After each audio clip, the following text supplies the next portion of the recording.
मुंशी प्रेमचंद द्वारा लिखित कहानी बेटों वाली विधवा। पंडित अयोध्यानाथ का देहांत हुआ तो सबने कहा, ईश्वर आदमी की ऐसी ही मौत दे।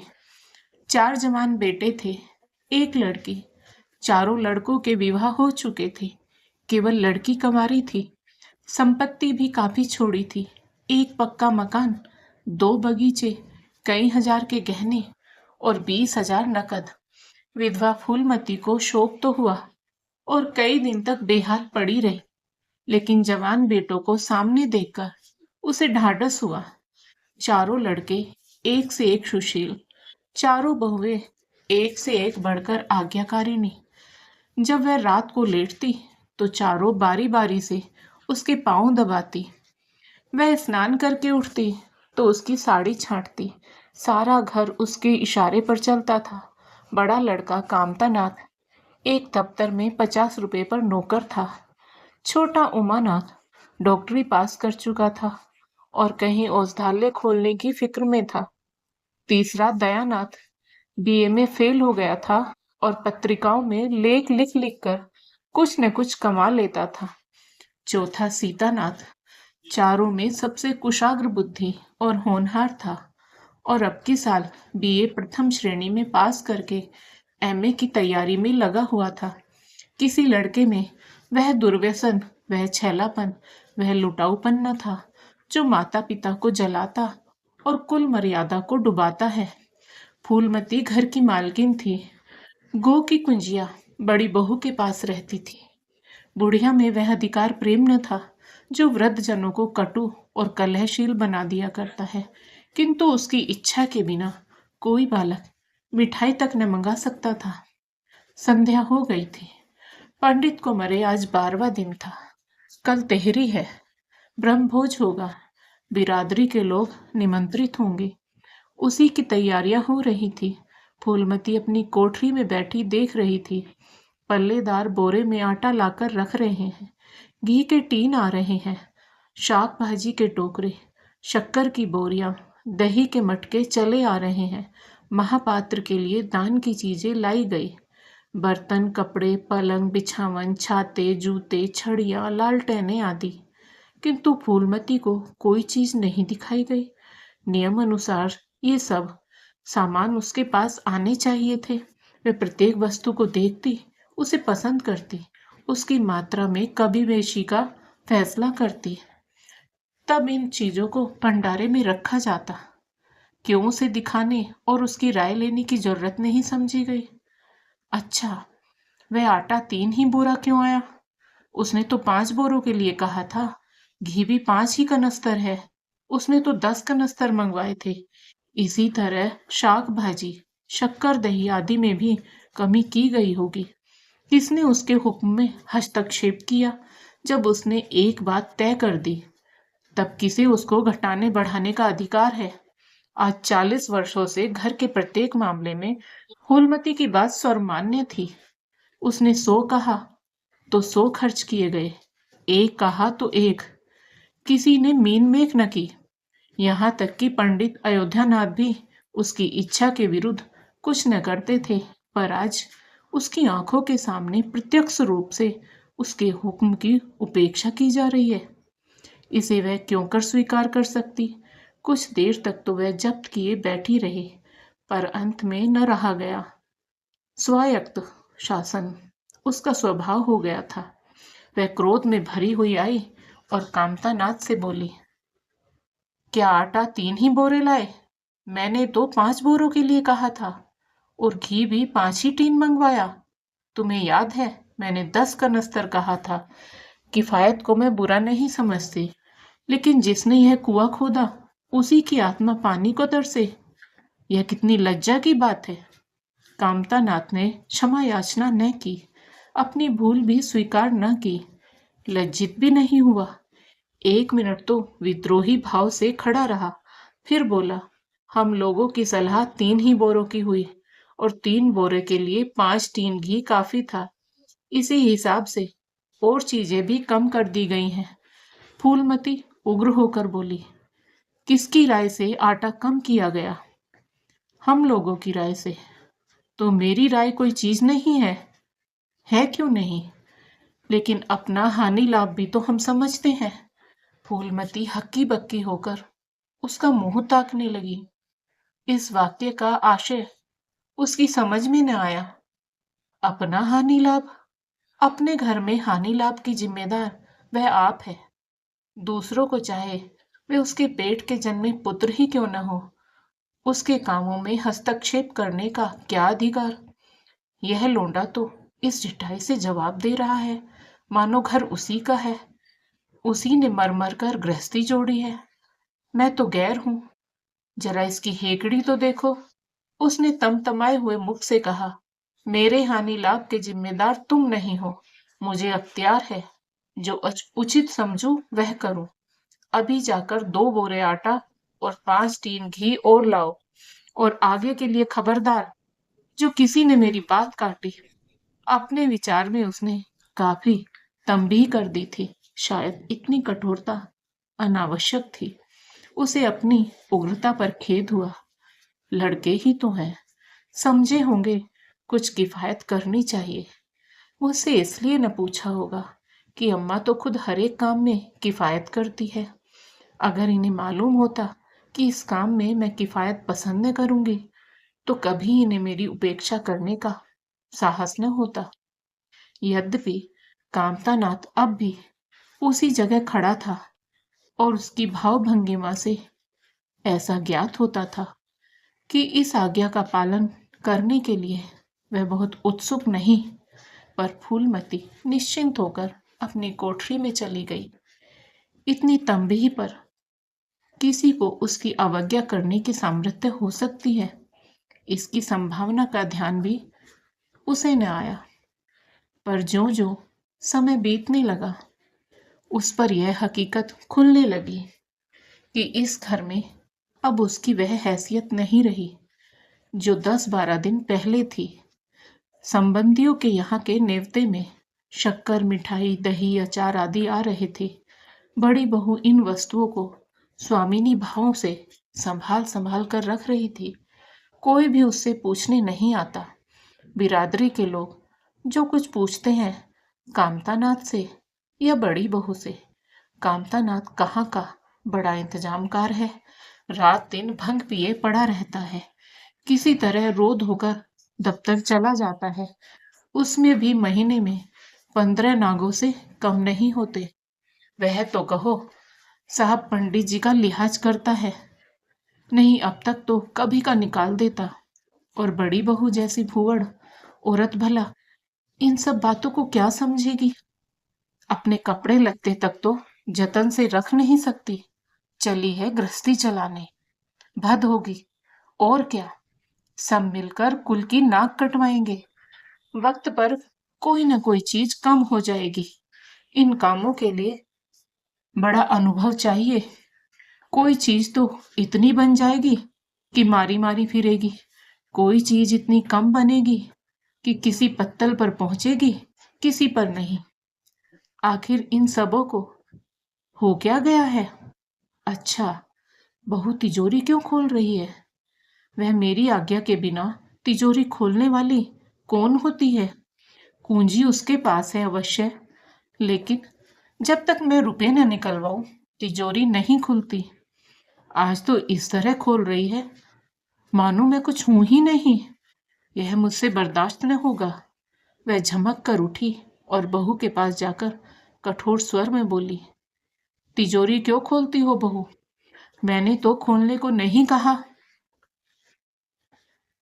बड़ी बहू ने निसंकोच भाव से उत्तर दिया, बाजार से सामान आया है तो दाम न दिया जाएगा?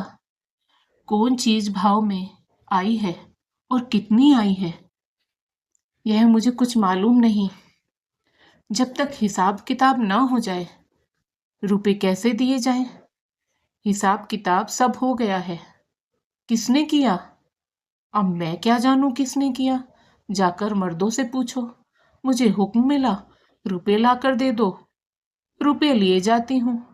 फूलमती खून का घूंट पीकर रह गई। इस वक्त बिगड़ने का अवसर न था। घर में मेहमान स्त्री पुरुष भरे हुए थे। अगर इस वक्त उसने लड़कों को डांटा तो लोग यही कहेंगे कि इनके घर में पंडित जी के मरते ही फूट पड़ गई, दिल पर पत्थर रखकर फिर अपनी कोठरी में चली गई। जब मेहमान विदा हो जाएंगे तब वह एक एक की खबर लेगी। तब देखेगी कौन उसके सामने आता है और क्या कहता है। इनकी सारी चौकड़ी भुला देगी, किंतु कोठरी के एकांत में भी वह निश्चिंत न बैठी थी। सारी परिस्थिति को गिद्ध दृष्टि से देख रही थी। कहाँ सत्कार का कौन सा नियम भंग होता है, कहाँ मर्यादाओं की उपेक्षा की जाती है। भोज आरंभ हो गया। सारी बिरादरी एक साथ पंगत में बैठा दी गई। आंगन में मुश्किल से 200 आदमी बैठ सकते हैं। ये 500 आदमी इतनी सी जगह में कैसे बैठ जाएंगे? क्या आदमी के ऊपर आदमी बिठाए जाएंगे? 2 पंगतों में लोग बिठाए जाते तो क्या बुराई हो जाती? यही तो होता है कि 12 बजे की जगह भोज 2 बजे समाप्त होता। मगर यहाँ तो सबको सोने की जल्दी पड़ी हुई है। किसी तरह यह बला सिर से टले और चैन से सोए। लोग कितने सटकर बैठे हुए हैं कि किसी को हिलने की भी जगह नहीं।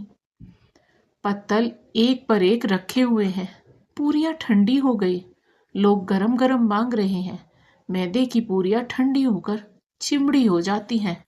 इन्हें कौन खाएगा? रसोइये को कढ़ाव पर से न जाने क्यों उठा दिया गया। यही सब बातें नाक काटने की हैं। सहसा शोर मचा। तरकारियों में नमक नहीं। बड़ी बहू जल्दी जल्दी नमक पीसने लगी। फूलमती क्रोध के मारे ओठ चबा रही थी, पर इस अवसर पर मुंह न खोल सकती थी। नमक पिसा और पत्तलों पर डाला गया। इतने में फिर शोर मचा। पानी गर्म है, ठंडा पानी लाओ। ठंडे पानी का कोई प्रबंध न था। बर्फ भी न मंगाई गई। आदमी बाजार दौड़ाया गया, मगर बाजार में इतनी रात गए बर्फ कहाँ? आदमी खाली हाथ लौट आया। मेहमानों को वही नल का गर्म पानी पीना पड़ा। फूलमती का बस चलता तो लड़कों का मुंह नोच लेती। ऐसी छिछालेदार उसके घर में कभी न हुई थी। उस पर सब मालिक बनने के लिए मरते हैं। बर्फ जैसी जरूरी चीज मंगवाने की भी किसी को सुधि न थी। सुधि कहाँ से रहे जब किसी को गप लड़ाने से फुर्सत मिले। मेहमान अपने दिल में क्या कहेंगे कि चले हैं बिरादरी को भोज देने और घर में बर्फ तक नहीं। अच्छा, फिर यह हलचल क्यों मच गई? अरे, लोग पंगत से उठे जा रहे हैं। क्या मामला है? फूलमती उदासीन न रह सकी। कोठरी से निकलकर बरामदे में आई और कामतानाथ से पूछा, क्या बात हो गई लल्ला? लोग उठे क्यों जा रहे हैं? कामता ने कोई जवाब न दिया, वहां से खिसक गया। फूलमती झुंझला कर रह गई। सहसा कहारिन मिल गई। फूलमती ने उससे भी यह प्रश्न किया। मालूम हुआ किसी के शोरबे में मरी हुई चुईयां निकल आई। फूलमती चित्रलिखित वहीं खड़ी रह गई। भीतर ऐसा उबाल उठा कि दीवार से सिर टकरा ले। अभागे भोज का प्रबंध करने चले थे। इस फुहड़पन की कोई हद है? कितने आदमियों का धर्म सत्यानाश हो गया। फिर पंगत क्यों न उठ जाए? आंखों से देखकर अपना धर्म कौन गंवाएगा? हाँ, सारा किया धरा मिट्टी में मिल गया। सैकड़ों रुपए पर पानी फिर गया। बदनामी हुई वह अलग। मेहमान उठ चुके थे। पत्तलों पर खाना जो का त्यों पड़ा हुआ था। चारों लड़के आंगन में लज्जित खड़े थे। एक दूसरे को इल्जाम दे रहा था। बड़ी बहू अपनी देवरानियों पर बिगड़ रही थी। देवरानियां सारा दोष कुमुद के सिर पर डालती थी। कुमुद खड़ी रो रही थी। उसी वक्त फूलमती झल्लाई हुई आकर बोली, मुंह में कालिख लगी कि नहीं? या अभी कुछ कसर बाकी है? डूब मरो सबके सब जाकर चिल्लू भर पानी में। शहर में कहीं मुंह दिखाने लायक भी नहीं रहे। किसी लड़के ने जवाब न दिया। फूलमती और भी प्रचंड होकर बोली, तुम लोगों को क्या? किसी को शर्म हया तो है नहीं। आत्मा तो उनकी रो रही है जिन्होंने अपनी जिंदगी घर की मर्जाद बनाने में खराब कर दी। उनकी पवित्र आत्मा को तुमने यूं कलंकित किया। शहर में थोड़ी थोड़ी हो रही है, अब कोई तुम्हारे द्वार पर पेशाब करने तो आएगा नहीं। कामतानाथ कुछ देर तक तो चुपचाप खड़ा सुनता रहा, आखिर झुंझला कर बोला, अच्छा अब चुप रहो अम्मा। भूल हुई, हम सब मानते हैं, बड़ी भयंकर भूल हुई, लेकिन अब क्या उसके लिए घर के प्राणियों को हलाल कर डालोगे? सभी से भूलें होती हैं, आदमी पछताकर रह जाता है, किसी की जान तो नहीं मारी जाती। बड़ी बहू ने अपनी सफाई दी, हम क्या जानते थे बीबी से इतना सा काम भी ना होगा। इन्हें चाहिए था कि देखकर तरकारी कढ़ाऊ में डालती, टोकरी उठाकर कढ़ाऊ में डाल दे। हमारा क्या दोष? कामतानाथ ने पत्नी को डांटा, इसमें न कुमुद का कसूर है, न तुम्हारा न मेरा, संयोग की बात है। बदनामी भाग में लिखी थी वह हुई। इतने बड़े भोज में एक एक मुट्ठी तरकारी कढ़ाऊ में नहीं डाली जाती, टोकरे के टोकरे उड़ेल दिए जाते हैं। कभी कभी ऐसी दुर्घटना होती है, पर इसमें कैसी जगह सही और कैसी नाक कटाई। तुम खामखा जले पर नमक छिड़कती हो। फूलमती ने दांत पीसकर कहा, शर्माते तो नहीं, उल्टे और बेहयाई की बातें करते हो।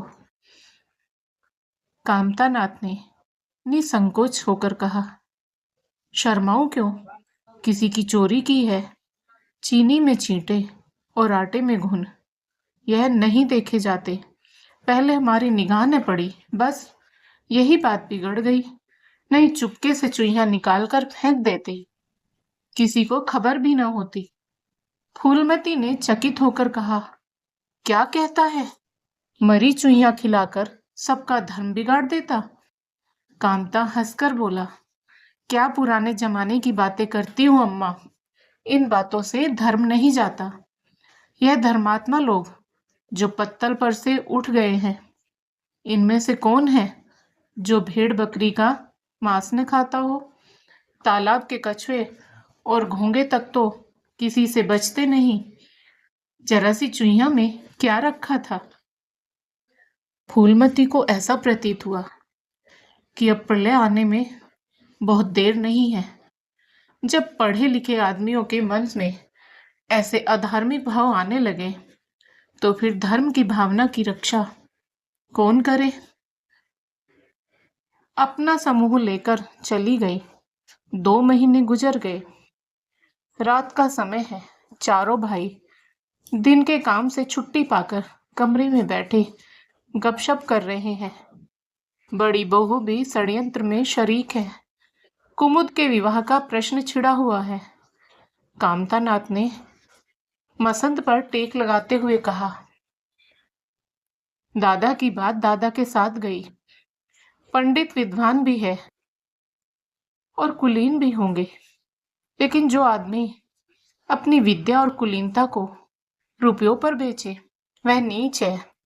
ऐसे नीच आदमी के लड़के से हम कुमुद का विवाह सेंत में भी न करेंगे।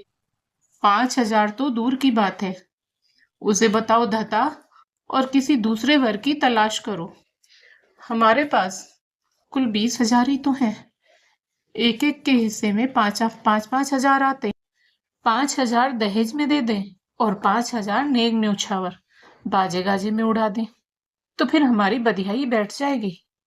उमानाथ बोले, मुझे अपना औषधालय खोलने के लिए कम से कम 5,000 की जरूरत है। मैं अपने हिस्से में से 1 पाई भी नहीं दे सकता।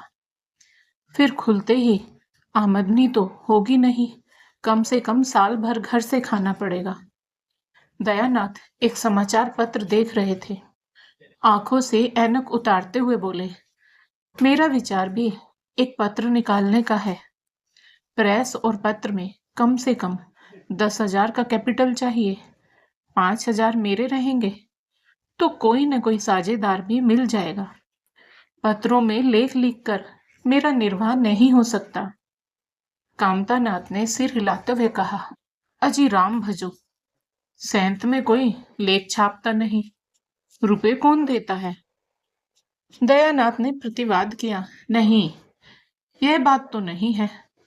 मैं तो कहीं भी बिना पेशगी पुरस्कार लिए नहीं लिखता। कामता ने जैसे अपने शब्द वापस लिए। तुम्हारी बात मैं नहीं कहता भाई, तुम तो थोड़ा बहुत मार लेते हो, लेकिन सबको तो नहीं मिलता। बड़ी बहू ने श्रद्धा भाव से कहा, कन्या भाग्यवान हो तो दरिद्र घर में भी सुखी रह सकती है, अभागी हो तो राजा के घर में भी रोएगी। यह सब नसीबों का खेल है। कामता नाथ ने स्त्री की ओर प्रशंसा भाव से देखा। फिर इसी साल हमें सीता का विवाह भी तो करना है। सीतानाथ सबसे छोटा था। सिर झुकाए भाइयों की स्वार्थ भरी बातें सुन सुनकर कुछ कहने के लिए उतावला हो रहा था।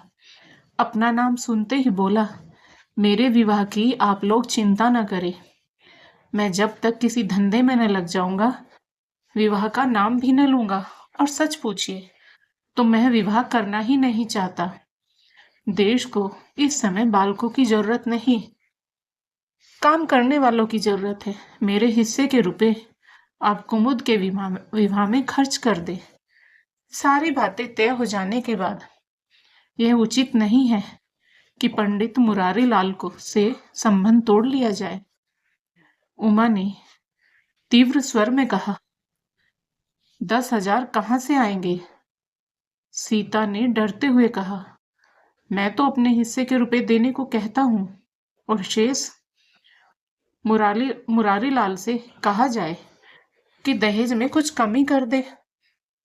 वे इतने स्वार्थांध नहीं है कि इस अवसर पर कुछ पल खाने को तैयार न हो जाए।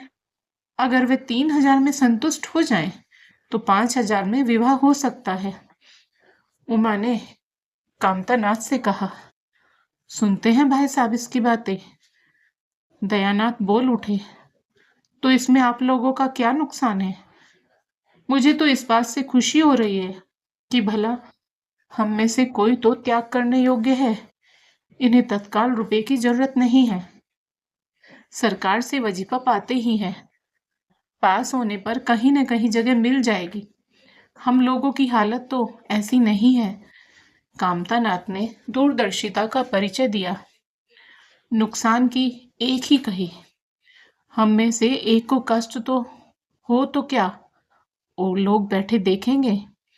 यह भी लड़के हैं, इन्हें क्या मालूम समय पर 1 रुपया 1 लाख का काम करता है। कौन जानता है कल इन्हें विलायत जाकर पढ़ने के लिए सरकारी वजीफा मिल जाए या सिविल सर्विस में आ जाए।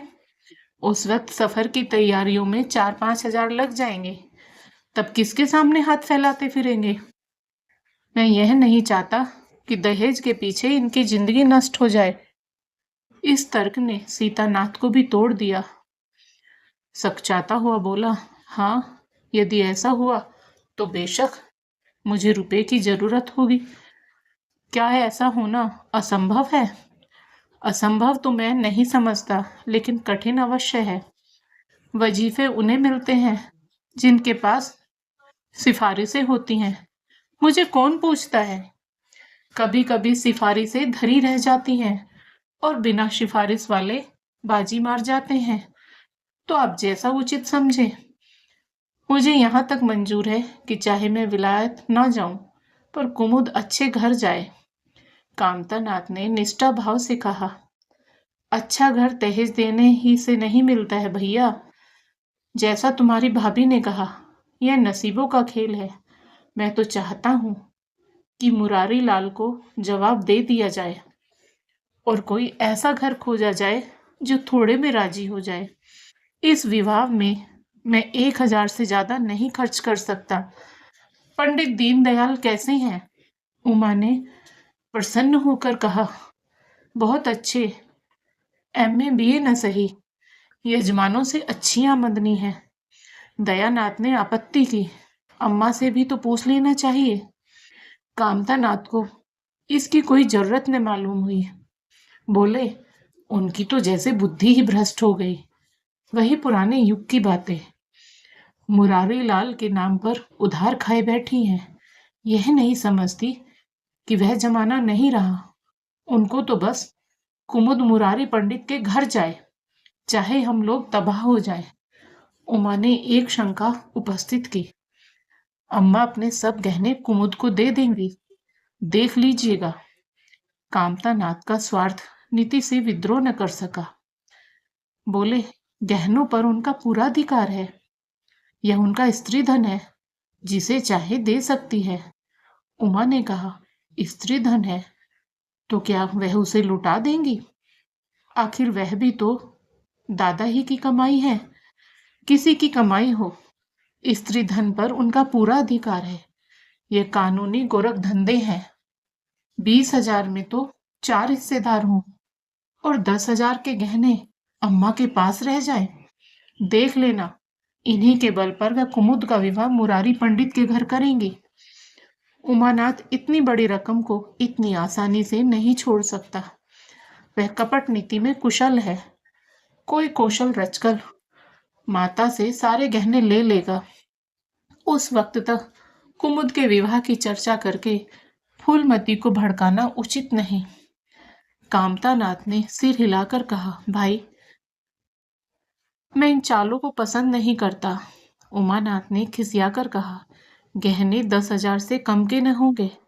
कामता अविचलित स्वर में बोले, कितने ही के हों, मैं अनीति में हाथ नहीं डालना चाहता। तो आप अलग बैठिए। हाँ, बीच में भाजी ने मारेगा। मैं अलग रहूंगा और तुम सीता अलग रहूंगा।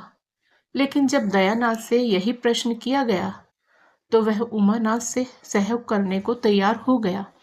10,000 में 2,500 तो उसके होंगे ही। इतनी बड़ी रकम के लिए यदि कुछ कौशल भी करना पड़े तो वह करेगा। फूलमती रात को भोजन करके लेटी। उमा और दया उसके पास जाकर बैठ गई। दोनों ऐसा मुंह बनाए हुए थे मानो कोई भारी विपत्ति आ पड़ी हो। फूलमती ने सशंक होकर पूछा, तुम दोनों घबराए हुए मालूम होते हो। उमा ने सिर खुजलाते हुए कहा, समाचार पत्रों में लेख लिखना बड़े जोखिम का काम है अम्मा। कितना ही बचकर लिखो, लेकिन कहीं न कहीं पकड़ हो ही जाती है।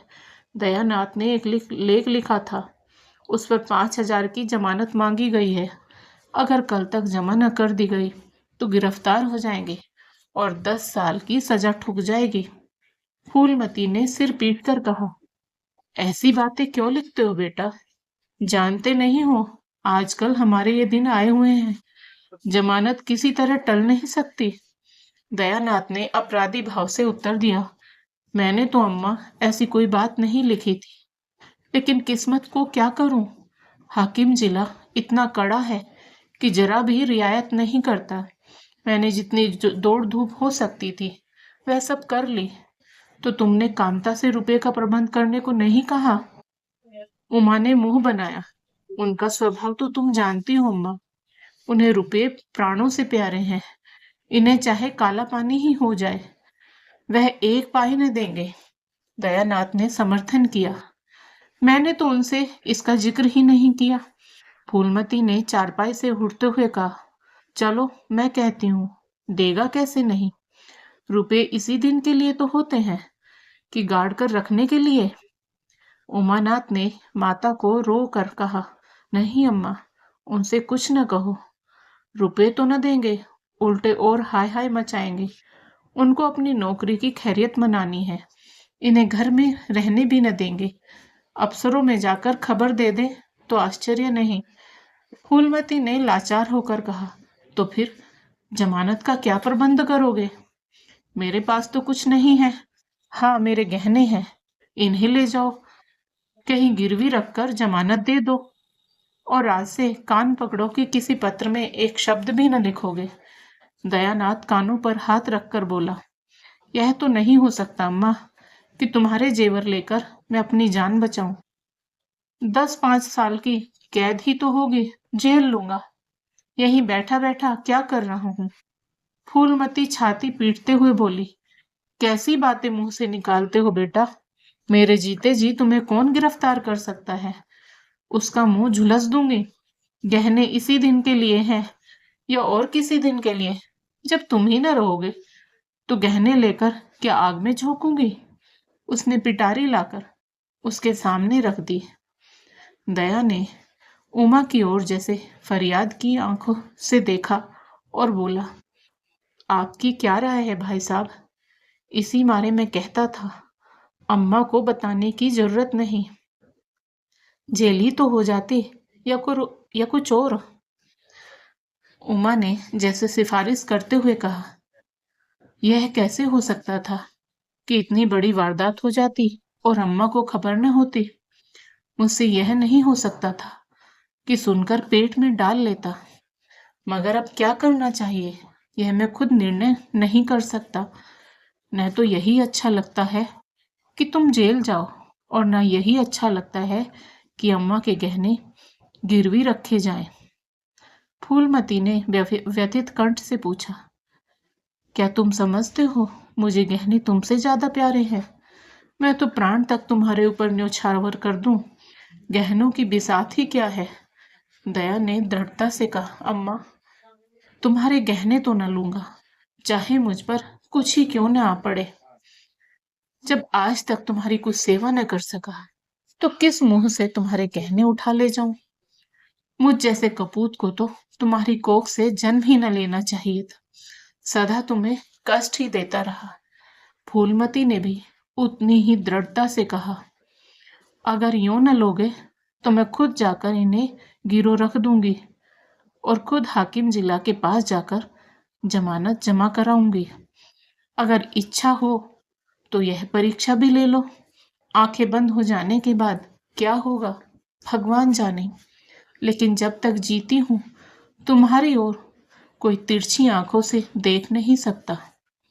उमानाथ ने मानो माता पर एहसान रखकर कहा, अब तो तुम्हारे लिए कोई रास्ता नहीं रहा दयानाथ। क्या हरज है, ले लो, मगर याद रखो, जो ही हाथ में रुपए आ जाए गहने छुड़ाने पड़ेंगे। सच कहते हैं, मातृत्व दीर्घ तपस्या है। माता के सिवाय इतना स्नेह और कौन कर सकता है? हम बड़े अभागे हैं कि माता के प्रति जितनी श्रद्धा रखनी चाहिए उसका शतांश भी नहीं रखते। दोनों ने जैसे बड़े धर्म संकट में पड़कर गहनों की पिटारी संभाली और चलते बने। माता वात्सल्य भरी आंखों से उनकी ओर देखती रही और उसकी संपूर्ण आत्मा का आशीर्वाद जैसे उन्हें अपने गोद में समेट लेने के लिए व्याकुल हो रहा था।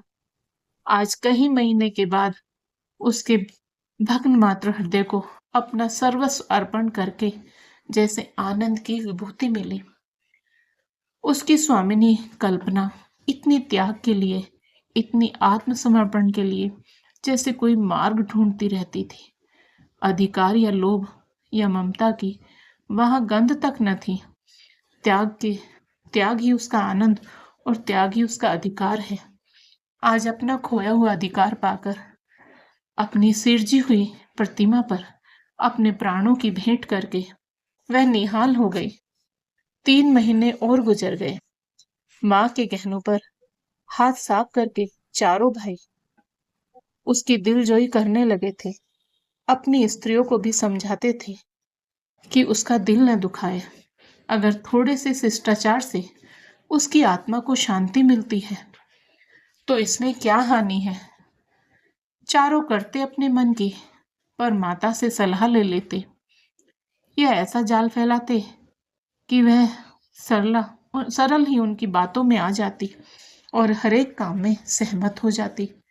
बाग को बेचना उसे बहुत बुरा लगता था, लेकिन चारों ने ऐसी माया रची कि वह उसे बेचने पर राजी हो गई। किंतु कुमुद के विवाह के विषय में मत एक न हो सका।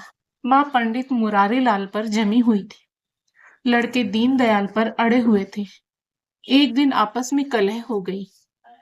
फूलमती ने कहा, माँ बाप की कमाई में बेटी का हिस्सा भी है। तुम्हें 16,000 का एक बाग मिला, 25,000 का एक मकान, 20,000 नकद में। क्या 5,000 भी कुमुद का हिस्सा नहीं है? कामता ने नम्रता से कहा, अम्मा, कुमुद आपकी लड़की है तो हमारी बहन है। आप 2-4 साल में प्रस्थान कर जाएंगे, पर हमारा और उसका बहुत दिनों तक संबंध रहेगा। तब हम यथाशक्ति कोई ऐसी बात न करेंगे जिससे उसका अमंगल हो। लेकिन हिस्से की बात कहती हो तो कुमुद का हिस्सा कुछ नहीं। दादा जीवित थे तब और बात थी, वह उसके विवाह में जितना चाहते खर्च करते, कोई उनका हाथ न पकड़ सकता था। लेकिन अब तो हमें एक एक पैसे की किफायत करनी पड़ेगी। जो काम 1000 में हो जाए उसके लिए 5000 खर्च करना कहाँ की बुद्धिमानी है। उमानाथ ने सुधारा, 5000 क्यों, 10,000 कहिए। कामता ने भवें सिकोड़कर कहा, नहीं, मैं 5000 ही कहूंगा। एक विवाह में 5000 खर्च करने की हमारी हैसियत नहीं है। फूलमती ने जिद पकड़कर कहा, विवाह तो मुरारी लाल के पुत्र से ही होगा। 5000 खर्च हो चाहे 10,000, मेरे पति की कमाई है। मैंने मर मर कर जोड़ा है, अपनी इच्छा से खर्च करूंगी। तुम्ही ने मेरी कोख से नहीं जन्म लिया है, कुमुद भी उसी कोख से आई है। मेरी आंखों में तुम सब बराबर हो। मैं किसी से कुछ नहीं मांगती। तुम बैठे तमाशा देखो, मैं सब कुछ कर लूंगी। 20,000 में 5,000 कुमुद का है। कामता नाथ को अब कड़वे सत्य की शरण लेने के सिवा और मार्ग न रहा। बोला, अम्मा, तुम बरबस बात बढ़ाती हो। जिन रुपयों को तुम अपना समझती हो वह तुम्हारे नहीं है। तुम हमारी अनुमति के बिना उनमें से कुछ नहीं खर्च कर सकती। फूलमती को जैसे सर्प ने डस लिया। क्या कहा?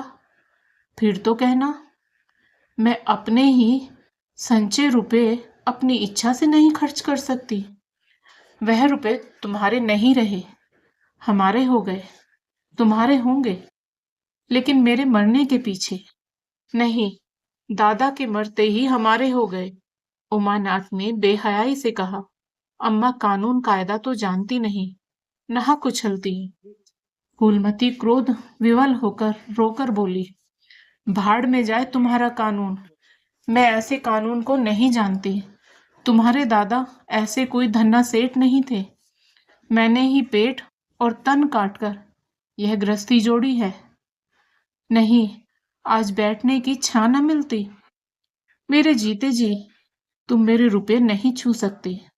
मैंने 3 भाइयों के विवाह में 10-10 हजार खर्च किए हैं। वही मैं कुमुद के विवाह में भी खर्च करूंगी। कामता नाथ भी गर्म पड़ा। आपको कुछ भी खर्च करने का अधिकार नहीं है। उमानाथ ने बड़े भाई को डांटा, आप खामखा अम्मा के मुंह लगते हैं भाई साहब। मुरारी लाल को पत्र लिख दीजिए कि तुम्हारे यहाँ कुमुद का विवाह न होगा। बस छुट्टी हुई।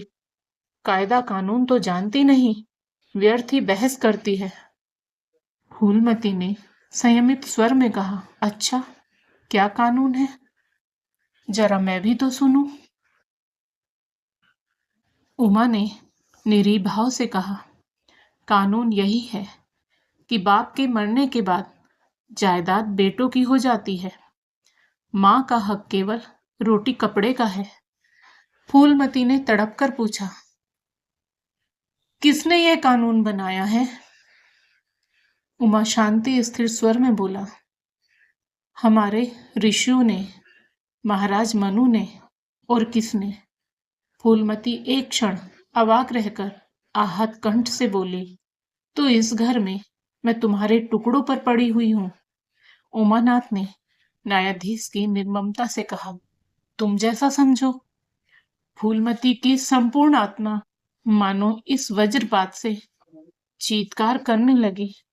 उसके मुख से जलती हुई चिंगारियों की भांति यह शब्द निकल पड़े, मैंने घर बनवाया, मैंने संपत्ति जोड़ी, मैंने तुम्हें जन्म दिया, पाला, और आज मैं इस घर में गैर हूं। मनु का यही कानून है और तुम उसी कानून पर चलना चाहते हो। अच्छी बात है, अपना घर द्वार लो। मुझे तुम्हारी आश्रिता बनकर रहना स्वीकार नहीं। इससे कहीं अच्छा है कि मर जाऊं। वाह रे अंधेर, मैंने पेड़ लगाया और मैं ही उसकी छाव में खड़ी नहीं हो सकती। अगर यही कानून है तो इसमें आग लग जाए। चारों युवकों पर माता के इस क्रोध और आतंक का कोई असर न हुआ।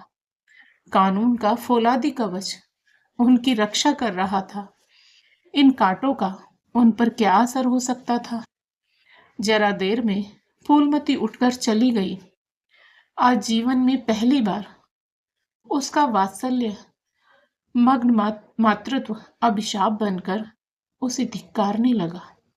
जिस मातृत्व को उसने जीवन की विभूति समझा, जिसके चरणों पर वह सदैव अपनी समस्त अभिलाषाओं और कामनाओं को अर्पित करके अपने को धन्य मानती थी, वही मातृत्व आज उसे अग्निकुंड सा जान पड़ा, जिसमें उसका जीवन जलकर भस्म हो गया।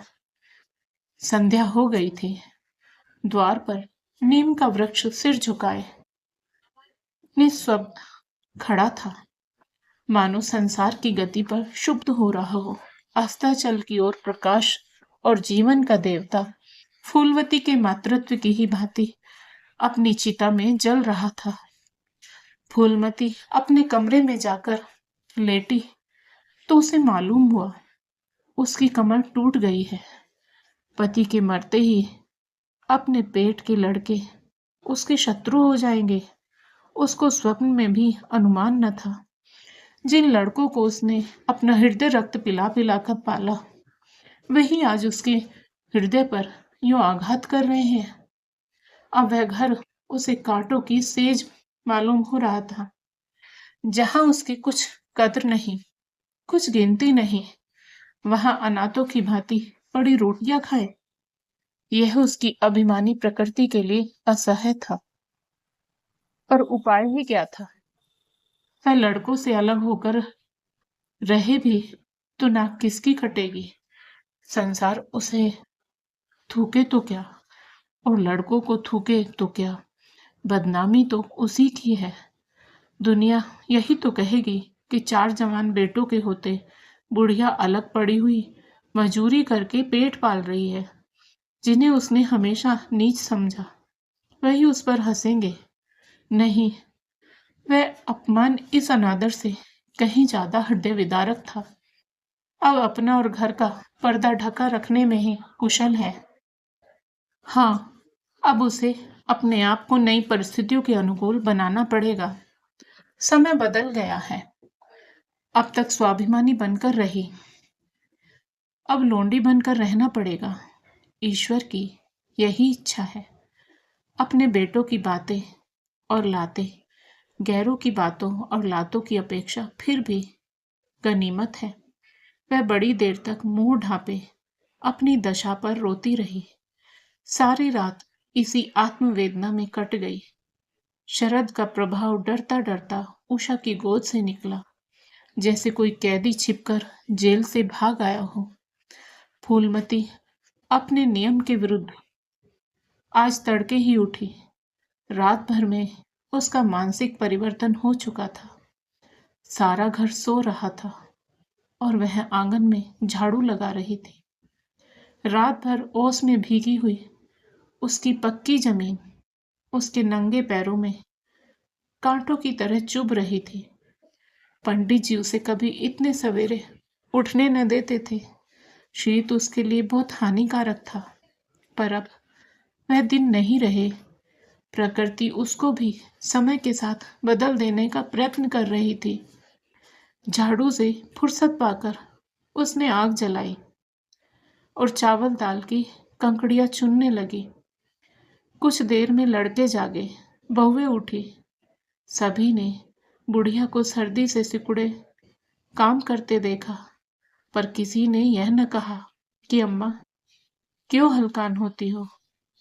शायद सबके सब बुढ़िया के इस मान मर्दन पर प्रसन्न थे।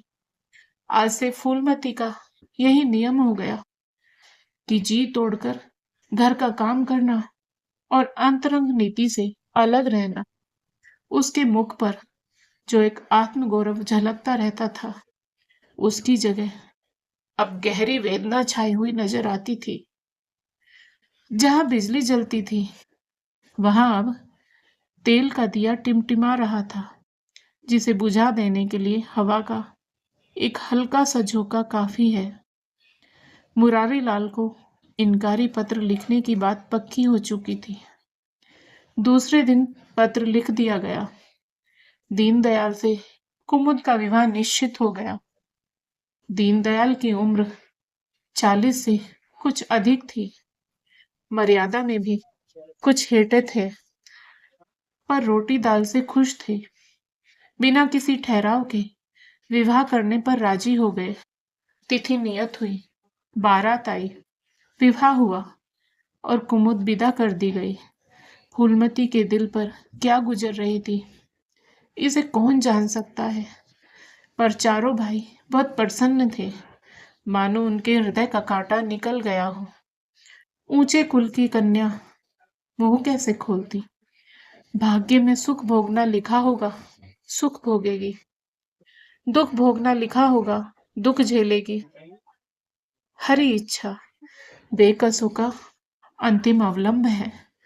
घर वालों ने जिससे विवाह कर दिया, उसमें हजार ऐब हो तो भी वह उसका उपास्य, उसका स्वामी है। प्रतिरोध उसकी कल्पना से परे था। फूलमती ने किसी काम में दखल न दिया। कुमुद को क्या दिया गया, मेहमानों का कैसा सत्कार किया गया, किसके यहाँ से नेवते में क्या आया, किसी बात से भी उसे सरोकार न था। उससे कोई सलाह भी ली गई तो यही कहा, बेटा तुम लोग जो करते हो अच्छा ही करते हो, मुझसे क्या पूछते हो। जब कुमुद के लिए द्वार पर डोली आ गई और कुमुद माँ के गले लिपट कर रोने लगी, तो वह बेटी को अपनी कोठरी में ले गई और जो कुछ 150 रुपए और 2-4 मामूली गहने उसके पास बचे बचे रहे थे, बेटी के आंचल में डालकर बोली, बेटी मेरी तो मन की मन में रह गई, नहीं तो क्या, आज तुम्हारा विवाह इस तरह होता और तुम इस तरह विदा की जाती। आज तक फूलमती ने अपने गहनों की बात किसी से न कही थी।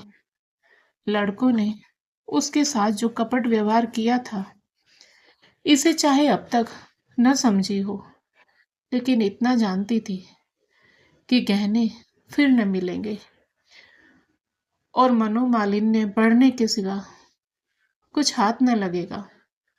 लेकिन इस अवसर पर उसे अपनी सफाई देने की जरूरत मालूम हुई।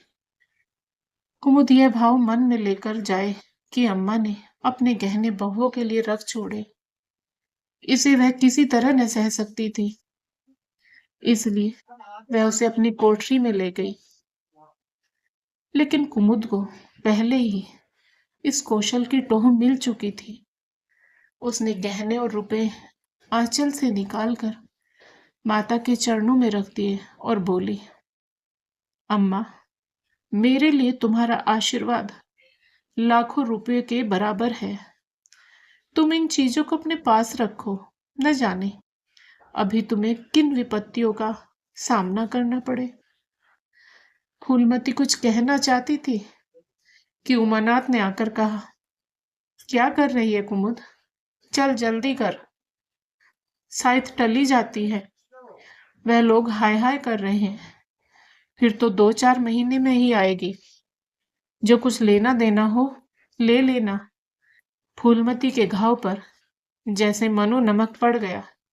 बोली, मेरे पास अब क्या है भैया जो इसे मैं दूंगी। जाओ बेटी, भगवान तुम्हारा सुहाग अमर करे। कुमुद विदा हो गई। फूलमती पछाड़ खाकर गिर पड़ी। जीवन की लालसा नष्ट हो गई। 1 साल बीत गया। फूलमती का कमरा घर में सब कमरों से बड़ा और हवादार था। कई महीनों से उसने बड़ी बहू के लिए खाली कर दिया था और खुद एक छोटी सी कोठरी में रहने लगी, जैसे कोई भिखारिन हो। बेटों और बहुओं से अब उसे जरा भी स्नेह न था। वह अब घर की लोंडी थी। घर के किसी प्राणी, किसी वस्तु, किसी प्रसंग से उसे प्रयोजन न था। वह केवल इसलिए जीती थी कि मौत न आती थी। सुख या दुख का अब उसे लेश मात्र भी ज्ञान न था। उमानाथ का औषधालय खुला, मित्रों की दावत हुई, नाच तमाशा हुआ। दयानाथ का प्रेस खुला, फिर जलसा हुआ। सीतानाथ को वजीफा मिला और विलायत गया। फिर उत्सव हुआ। कामतानाथ के बड़े लड़के का यज्ञोपवीत संस्कार हुआ। फिर धूमधाम हुई, लेकिन फूलमती के मुख पर आनंद की छाया तक न आई। कामता प्रसाद टाइफाइड में महीने भर बीमार रहा और मरकर उठा। दयानाथ ने अब की अपने पत्र का प्रचार बढ़ाने के लिए वास्तव में एक आपत्तिजनक लेख लिखा और 6 महीने की सजा पाई। उमानाथ ने एक फौजदारी के मामले में रिश्वत लेकर गलत रिपोर्ट लिखी और उसकी सनद छीन ली गई, पर फूलमती के चेहरे पर रंज की परछाई तक न पड़ी। उसके जीवन में अब कोई आशा, कोई दिलचस्पी, कोई चिंता न थी। बस पशुओं की तरह काम करना और खाना, यही उसकी जिंदगी के 2 काम थे। जानवर मारने से काम करता है, पर खाता है मन से। फूलमती बेकहे काम करती थी, पर खाती थी विष के घोर की तरह। महीनों सिर में तेल न पड़ता, महीनों कपड़े न धुलते, कुछ परवाह नहीं। चेतना शून्य हो गई थी। सावन की झड़ी लगी हुई थी। मलेरिया फैल रहा था। आकाश में मटियाले बादल थे। जमीन पर मटियाला पानी आर्द्र वायु शीत ज्वर और श्वास का वितरण करती फिरती थी। घर की मेहरी बीमार पड़ गई। फूलमती ने घर के सारे बर्तन मांजे, पानी में भीग भीग कर सारा काम किया। फिर आग जलाई और चूल्हे पर पतीलियां चढ़ा दी। लड़कों को समय पर भोजन मिलना चाहिए। सहसा उसे याद आया, कामतानाथ नल का पानी नहीं पीते। उसी वर्षा में गंगा जल लाने चली। कामतानाथ ने पलंग पर लेटे लेटे कहा, रहने दो अम्मा, मैं पानी भर लाऊंगा। आज मेहरी खूब बैठ रही। फूलमती ने मटियाले आकाश की ओर देखकर कहा, तुम भीग जाओगे बेटा, सर्दी हो जाएगी। कामतानाथ बोले, तुम भी तो भीग रही हो, कहीं बीमार न पड़ जाओ। फूलमती निर्मम भाव से बोली, मैं बीमार न पड़ूंगी, मुझे भगवान ने अमर कर दिया। उमानाथ भी वहीं बैठा हुआ था। उसके औषधालय में कुछ आमदनी न होती थी, इसलिए बहुत चिंतित था। भाई भावज की मुंह देखी करता रहता था। बोला, जाने भी दो भैया, बहुत दिनों बहुआ पर राज कर चुकी है, उसका प्रायश्चित तो करने दो। गंगा बढ़ी हुई थी, जैसे समुद्र हो, क्षितिज के सामने के कूल से मिला हुआ था। किनारों के वृक्षों की केवल फुंगियां पानी के ऊपर रह गई थी। घाट ऊपर तक पानी में डूब गए थे। फूलमती कलसा लिए नीचे उतरी, पानी भरा और ऊपर जा रही थी कि पांव फिसला। संभल न सकी, पानी में गिर पड़ी। पल भर हाथ पांव चलाए, फिर लहरें उसे नीचे खींच ले गई। किनारे पर 2-4 पंडे चिल्लाए, अरे दौड़ो, बुढ़िया डूबी जाती है। 2-4 आदमी दौड़े भी, लेकिन फूलमती लहरों में समा गई थी। उन बल खाती हुई लहरों में, जिन्हें देखकर ही हृदय कांप उठता था। एक ने पूछा, यह कौन बुढ़िया थी? अरे वही पंडित अयोध्यानाथ की विधवा है। अयोध्यानाथ तो बड़े आदमी थे। हाँ थे तो, पर इसके भाग्य में ठोकर खाना लिखा था। उनके तो कई लड़के बड़े बड़े हैं और सब कमाते हैं। हाँ, सब है भाई, मगर भाग्य भी तो कोई वस्तु है। तो दोस्तों, मुंशी प्रेमचंद जी द्वारा लिखित और मेरे द्वारा वाचित यह कहानी आपको पसंद आई हो तो वीडियो को लाइक करें, शेयर करें और साथ ही हमारे चैनल को सब्सक्राइब करें। बेल आइकन को प्रेस करके ऑल बटन पर क्लिक करें। राधे राधे प्यारे दोस्तों।